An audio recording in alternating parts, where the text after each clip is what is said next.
Hello everyone. I'm gonna show you how I'm growing peppers here in Canada. So in a really cold climate. This year, for example, I had a 90 days season. In the best year, I would have a 120 days season, frost-free season.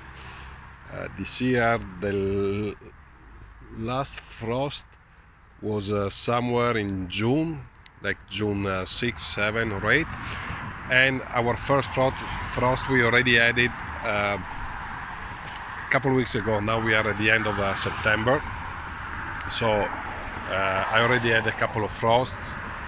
You can see damage on the, for example, the cucumber completely burnt out from the frost.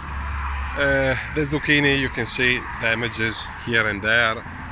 Mostly there's a lot of powdery mildew, but here you can clearly see the damage from the frost. And this is a pretty cheap way to grow them.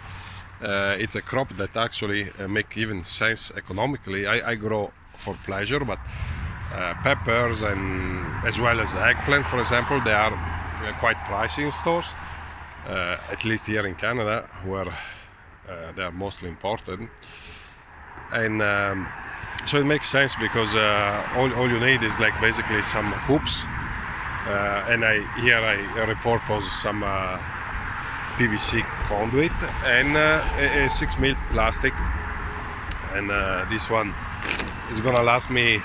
This is already the second season I'm using it, and I'm sure next year also is gonna still be good, and I actually leave it out all winter. So I'm gonna show you how it looks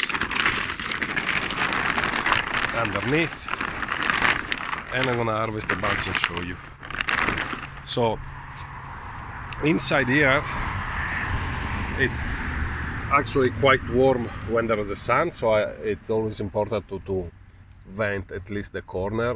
Down there it's a little bit open, but I was able to grow this one as are free arielli, all kind of sweet peppers and hot peppers too. I have some poblano up there, and the results are very satisfying. When you find also a good variety for the north, it's even better, like this King of the North. Let's see if I can get it without breaking the plant. Look at the size of this bell pepper. And this way I can start to transplant the plant here even a month before the last frost. And right now I don't see any damage, maybe only where it touches the plastic, but I'm sure it's gonna still keep going well into October, while if it was outside it would have been already almost gone, and probably the fruit would have been already frozen and thawed, so it would have been garbage. Like my tomatoes are all gone because of that, you know. They freeze at night, and then when the sun hit them, they defrost and they are not good anymore. So this is very easy to set up, and this way I guess I'm in zone 4. I don't see why it wouldn't be working in zone 3, because my location is at the bottom of the valley, so I'm in zone 4, and a bad zone 4 because I get frost before anybody in my town, because all the cold air, you know, obviously come down, and I always get frost even before the warnings. A couple of weeks before they start the warnings, I already had frost. So now I'm gonna go ahead and harvest some of this pepper, and then I'll show you in this little it's a 4x6 because it's a 4x12 bed, but only half these peppers, and I already harvest when I needed some peppers to cook. This is my last harvest, and I'll show you the quantity that you can get without adding much work to it. I don't really I didn't water. I keep some mulch, so there's, you can see I have the leaves, so that keeps the humidity good.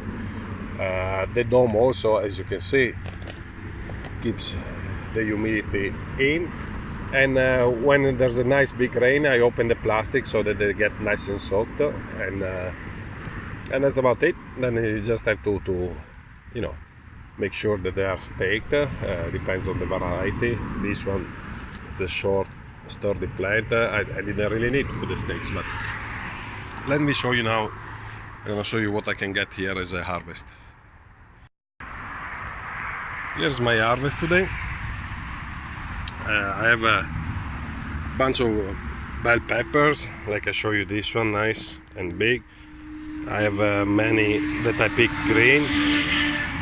I have a lot of these Friarielli Italian, they're very nice pepper. I left one to actually go completely red to save the seeds. I'm gonna save the seeds from this big one for sure. I got some Jimmy Nardello. This one we picked them all summer long, so this is the left. And also for supper, my wife asked me some eggplants, and here I have, this is an Asian one. I got some little finger, I got white egg, I got apple green, and maybe Mordon midget, this one too. So it's very satisfying to grow in this climate and get actually this kind of crop, these fruits. So I would suggest you to give it a try and have fun with it and grow whatever you want. So that's about it for this year. I have a few little ones left. I'll cover it back and see if they mature, but otherwise that's the final harvest. Thanks for watching. Bye bye.